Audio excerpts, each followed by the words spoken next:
topic really was about forms of social organisation and whether they either support the creation or the conditions that generate hubris, or whether they inhibit it.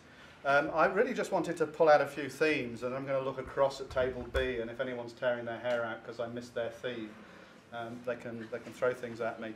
So one of the main themes that came out was the need for challenge, so that leaders have people who are challenging them, challenging their thinking.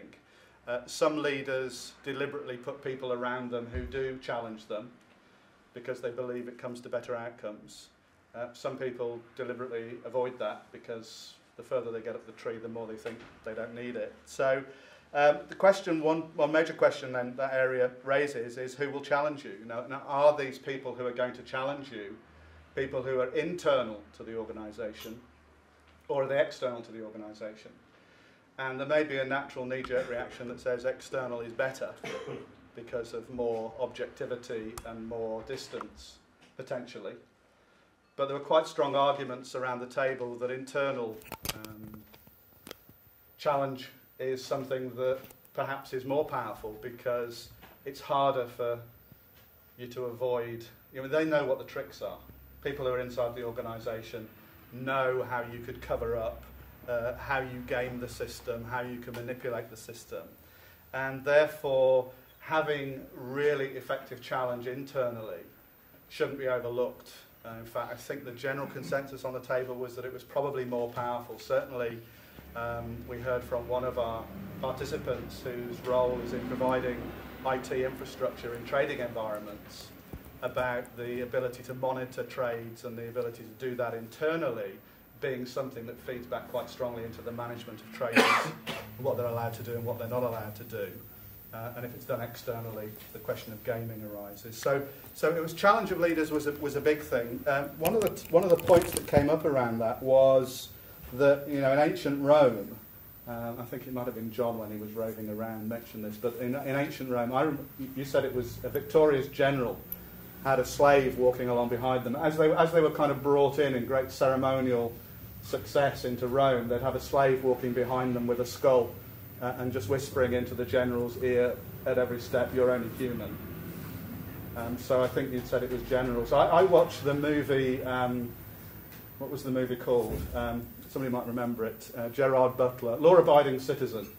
And in that movie it was apparently, what was the emperor's name? Marcus Aurelius apparently used to do this. I think it was by choice for him because he was concerned that he might get into hubris. I think it was a custom when you had a triumph. Yeah, so having somebody walking along behind you saying, hey, watch out, you're only human, could be, and whether that person is self-selected or whether it's someone that's provided for you, that's another option. The other dimension around this kind of voice over the shoulder is something which I think Peter just alluded to as well, which is the forgetting of the past. If you've always got new people coming into organisations, there isn't much institutional memory of the mistakes of the past. And once you've gone past a certain number of years, number of decades, then people come along and make the same mistakes as were made previously because there is no memory of that. So this whole area of the challenge, how are leaders challenged, whether they're challenged effectively, whether that's internal or external, was a major part of our conversation. In terms of organisational forms, we also explored quite a bit, and a few people were sharing their perceptions around cooperative structures versus more traditional, should we say, hierarchical structures. And the fact that there are banks, there are institutions, Visa, and many of you will have a Visa card in your pocket. Visa is a club. It's impossible due to the constitution of Visa for any one member of that club to take over the club. Some have tried, all have failed. And so there are examples of ways of structuring organisations that make it difficult for people even to get into the position where they could have absolute power and therefore be corrupted absolutely.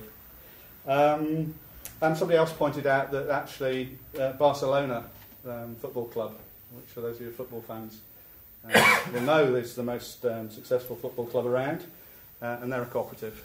So that's as much evidence as 40% of the UK population would need to convince them that was the way to go. A couple of other topics that came up in relation to this, and this is probably another angle in, is the issue of power and responsibility. And I think one contributor made the point that if you're in a position of where you're being held accountable and you are supposed to have the responsibility, you also need the power to exercise that responsibility. And the question is, how do you make sure that in putting these checks and balances in place, you don't actually take away the power to actually get anything done? Otherwise, there's constant coming along and checking, am I allowed to do this, am I allowed to do that? And the final issue that I picked up anyway was one around time. Everything happens so quickly, faster and faster, each year. It's probably a kind of Moore's law that's going on there about decision making. And we don't have the time to think about what we're trying to decide at the time. So some kind of preparation to be ready to be able to be in the right space to make the right decision at the right time, whether that's some form of, having gone through scenarios beforehand, certainly some kind of mental preparation so that there's already some ability to deal with the challenge that will come up in the moment. So that was the kind of major themes that I extracted from our group, and I'm looking to see if anyone's throwing banana skins in that direction. No? Are you cool with that? Is that okay? Or is it just the postprandial dip you're all nodding on? Don't answer that question. John? I don't know if it was, I wasn't there full time, I don't know if I'd call it a theme, but one point that we brought up and discussed briefly was that specifically during the credit crisis, but really across the business world, there's been an almost global failure of corporate governance.